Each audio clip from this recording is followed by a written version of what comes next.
প্রথম প্রশ্ন, মানে গত কয়েকদিন ধরে, মানে প্রায় 5-6 দিন আগের কথা, তো যে আমরা ক্রমাগত দেখছি যে ওই ভিডিও লিঙ্কগুলো অনলাইনে বেরিয়ে আসছে যে আপনি বক্তৃতা দিতে উঠলেন, আপনি একজন বিএনপি নেতা, আপনি বক্তৃতা দিতে ডায়াসে দাঁড়িয়ে আছেন, আর সমবেত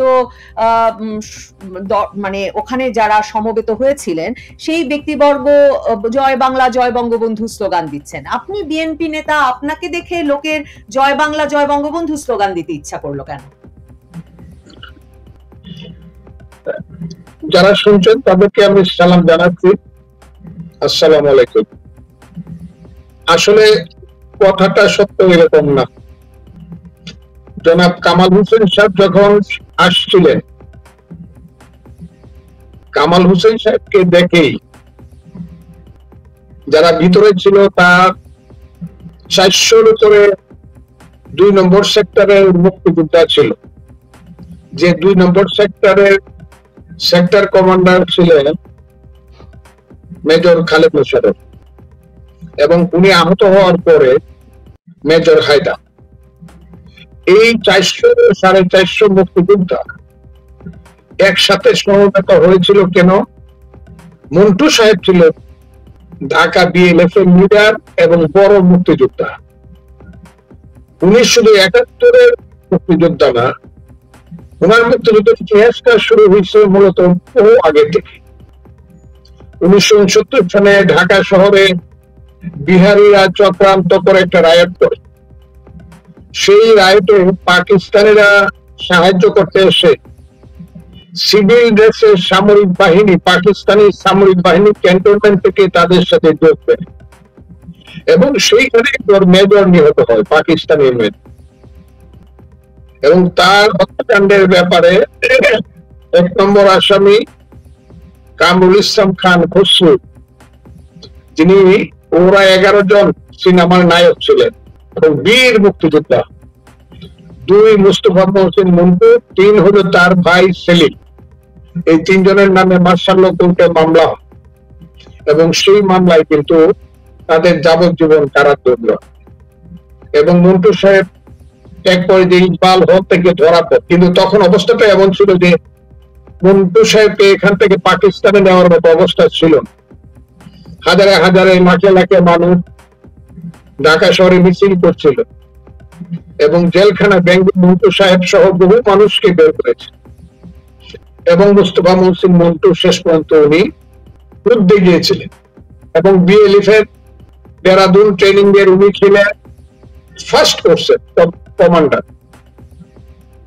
সেই কারণে ওনাকে শ্রদ্ধা জানানোর জন্য ঢাকার সমস্ত মুক্তিযোদ্ধারা এবং বাংলাদেশের যেখানে যে তার সঙ্গে যুক্ত ছিল সমস্ত মুক্তিযোদ্ধারা প্রেস ক্লাব এসেছে। আমি তখন একজন মেহমান, গেস্ট। কেন গেস্ট? ওই মন্টু সাহেবের নেতা জনাব ডক্টর কামাল হোসেন সাহেব 18 সালে যখন বিএনপি সহ একটা জাতীয় ফ্রন্টকে লিড করে, এদের কারিগর ছিলাম আমি। বিএনপির সাথে কামাল হোসেনের মিল করার কারিগর ছিলাম আমি, এবং কামাল হোসেনের নেতৃত্বে 18 সালে ইলেকশনটা হয়েছিল, মনে আছে?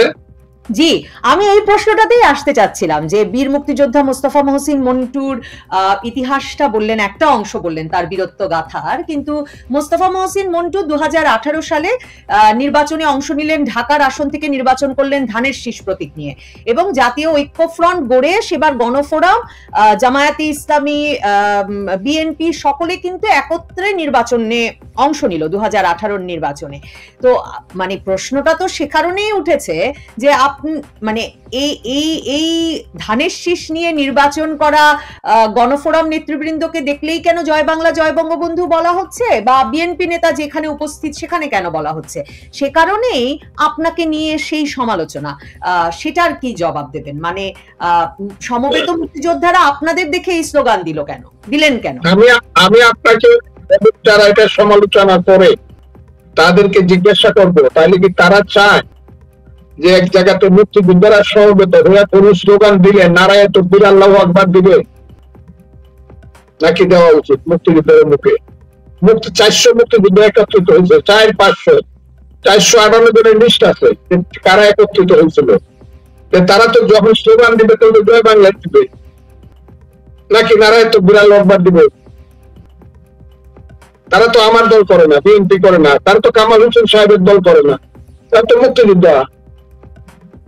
তারাই জয় বাংলা স্লোগানটা দিলে আমি কি বলতে পারবো এই জয় বাংলা স্লোগান তোমরা তো দিবা না? আমি তো তাদের মিটিং এ গেছি। আমি যদি মৌলানা সাহেবদের মিটিং এ যাই, এবং আমি গেছি যে আহলে সুন্নাতুল জামাতের মিটিং এ, আহলে সুন্নাতুল জামাত ওই যে হুজুরদের মাজারপন্থীদের যে মিটিং, সেখানে আমি যাই, তারা আমাকে ভালোবাসে। আমি সেই পন্থী লোক, ধর্ম বিশ্বাসের মাজারপন্থী লোক, আমি আহলে সুন্নাতুল জামাত, আমি আমার পূর্বপুরুষরা। তা আমি ওখানে গেলে সামনে নারায় তকবীর আল্লাহু আকবার স্লোগান দেয়, আমি তো তাদেরকে বলবো যে জয় বাংলা স্লোগান বা বাংলাদেশ জিন্দাবাদ স্লোগান না দিলে আমি থাকবো না। কথাটা আমি ক্লিয়ার করতে পারছি কিনা জানি না। জয় বাংলা স্লোগান দিবে না তো ক্ষয় বাংলা স্লোগান দিবে। আজকে যারা দেশ দখল করছে, যারা বলতে চায় জয় বাংলা ছিল না, মুক্তিযুদ্ধ ছিল না, শেখ মুজিব ছিল না, উসমানী ছিল না, জিয়াউর রহমান ছিল না, মুক্তিযুদ্ধ স্বাধীনতা সংগ্রামটাকে যারা বলতে চায়, এটা দুই ভাই বুঝি ৭১ সন, এবং এই ৭১ সনটা সৃষ্টি করেছিল পার্শ্ববর্তী একটা দেশ যার নাম ভারত। এরা ছিল চক্রান্তকারী, চক্রান্ত করে পূর্ব পাকিস্তানটাকে ভাঙছে। আমরা কি তাদের কথায় সায় দিব? আমরা চক্রান্তের শিকার ছিলাম।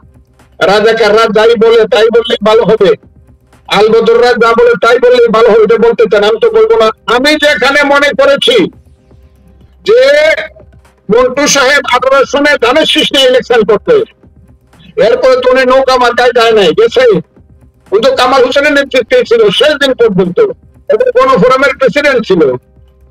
সেইখানে তো আওয়ামী লীগের কোন নেতা মিটিং এ আসে নাই, বরং মির্জা ফখরুল ইসলাম আলমগীর আমাদের মহাসচিব বিএনপির, উনি নিজের চোখের পানি ফালাইয়া তাকে ফুল দিয়া শোক জানাইতে শহীদ মিনারের মৃত্যুর দিন মির্জা ফখরুল ইসলাম আলমগীর সহ বহু বিএনপির নেতা। তা আমার এই কথাটা জিজ্ঞাসা করেন, ওনারা জিজ্ঞাসা করেন না কেন যে মনপুরের ফুল দিলেন কেন?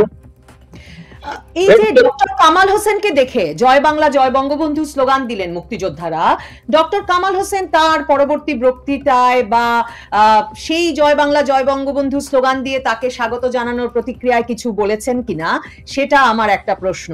আর আমার আরেকটা প্রশ্ন, যে আমি দেখছিলাম ভিডিওতে একজন মুক্তিযোদ্ধা দাঁড়িয়ে ডক্টর কামাল হোসেনকে বলছেন যে সব মুক্তিযোদ্ধারা মিলে চলুন আমরা ধানমন্ডি ৩২ নম্বরে যাই, বঙ্গবন্ধুর বাড়িতে গিয়ে ফুল দিয়ে আসি, এবং সকলে তখন সমবেত স্বরে তার কথায় সায় দিচ্ছেন সমবেত মুক্তিযোদ্ধারা।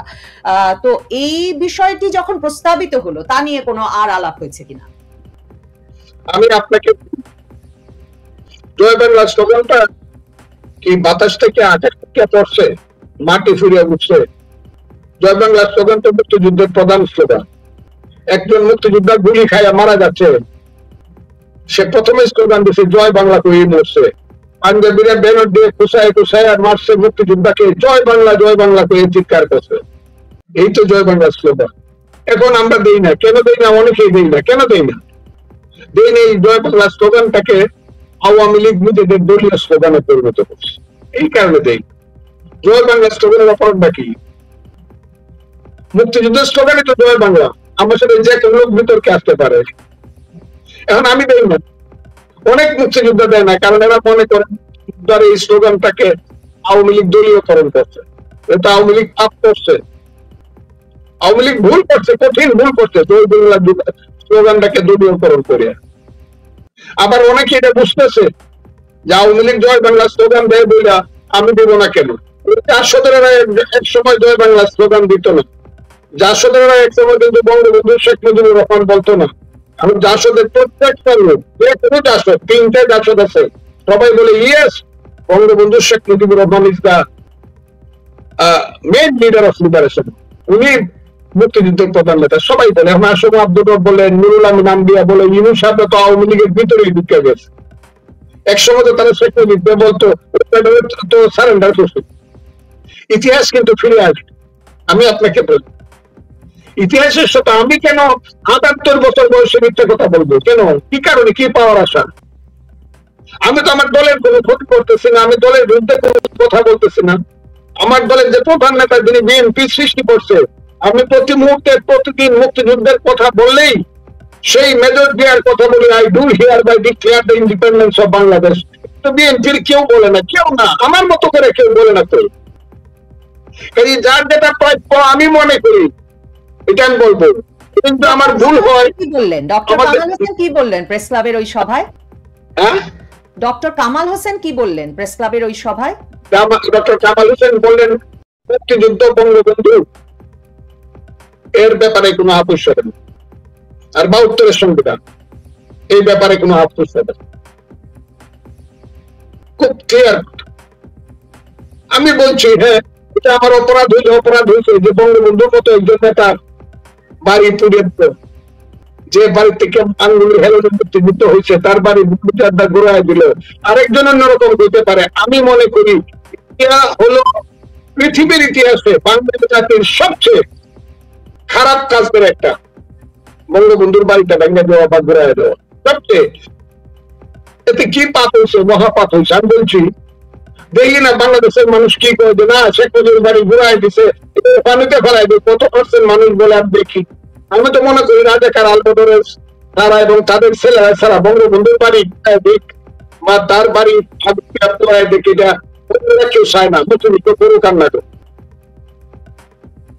আমি মনে করি এটা খুব ক্লিয়ার। এটা আমি কি চাবো নাকি? আমি এটাও চাই না। আমি যদি ক্ষমতায় যাই, আমার আমি তো আব্দুল হামিদের বাড়ি পোড়াই নাই, ৩০,০০০ লোক গেছিল পেট্রোল লয়ে তার বাড়ি পোড়াইবার লাগে। আমি তো না করছি না, আমি আব্দুল হামিদের বাড়ি পোড়াবো না। সে ১৫ বছর আমাকে জাহান্নামের মধ্যে রাখছে, আমার মা বাবার কবর পর্যন্ত দোয়া করতে দেয় নাই, কিন্তু আমি তার বাড়ি পোড়াবো না। আমি প্রত্যেক দিন বলি, আমি আমার প্রতিপক্ষের বাড়ি পোড়াবো না। This is not politics. তার ছেলে মেয়ে বস্তুতে থাকবে, আর রাস্তা দিয়ে মিছিল করে গিয়ে আমি দুতলা বাড়িতে উঠে দেবো গুলশানে, সোনাদানা লোক মেয়েদের গায়ে হাত দেবে আর কবু ওরা দেখছিস। আমি এটা শুধু ঘৃণা করি না, আমি মনে করি যে মহাপাপ আর কিছু হইতে পারে, এটা আমি চাই না। আমি আমার দলকে বলছি, শুনেন, আমার দলকে আমি বলছি, আইনজীবীদেরকে সিনিয়রদেরকে বলছি যে আওয়ামী লীগ কিন্তু ক্ষমতা থাকাকালে ১৫ বছর বিএনপির কোন সিনিয়র আইনজীবীকে জেলে দেয় নাই, কেস দিছে কিন্তু জেলে নেন। আপনারা এই কাজটা করেন না, সিনিয়র আইনজীবীদেরকে জেলে নিয়েন না, এটা কাষ্ট। এখন থেকে না, ফ্রম 1947 সিনিয়র আইনজীবীরা কেউ কোর্ট থাকতে জেলে যায় না, সাধারণত যাই না। আমি তো বলছি এদিকে মহাপাপী। আবার যখন তাইলে যদি কোনো কারণে আমার অপোজিট পার্টি ক্ষমতা আসে, তাহলে তো আমি সারা জীবন জেলে থাকবো। আমার রাজনৈতিক স্বার্থে, আমার রাজনৈতিক সাংস্কৃতিক স্বার্থেই তো এই কথা বলা দরকার যে সিনিয়রের বুকে থেকে জেলে যাবে না। কই বিএনপি কোন নেতা তো হাইকোর্টে আসার পরে বেল পায় নাই, এমন কোন নেতা তো নাই 15 বছর। কে? সবাই বেল পাইছে, শুধু দেশ নেত্রী বেগম খালেদা জিয়া ছাড়া যাদের সাজা হয়েছে ২-১টা কেসে, ১৯ আগস্টের কেস ছাড়া সবাই বেল পাইছে। আমি কথাটা বলি, অন্যায় হবে আমার নাম এফআইআর নাই। আমি একজন মুক্তিযোদ্ধা কলেজের প্রফেসর ছিলাম, অধ্যক্ষ ছিলাম, প্রিন্সিপাল ছিলাম, ভাইস চ্যান্সেলর ছিলাম, আমার নাম এফআইআর নাই। শুধু আমি আওয়ামী লীগের আত্মীয় বলে আমার নামটা না থাকা সত্ত্বেও পুলিশ ধরে দিয়ে দিল, আমাকে হাজতে ঢুকায় দিল, এতে আমি বেল পাবো না? এটা কেমন কথা? কি হয়েছে দেশে?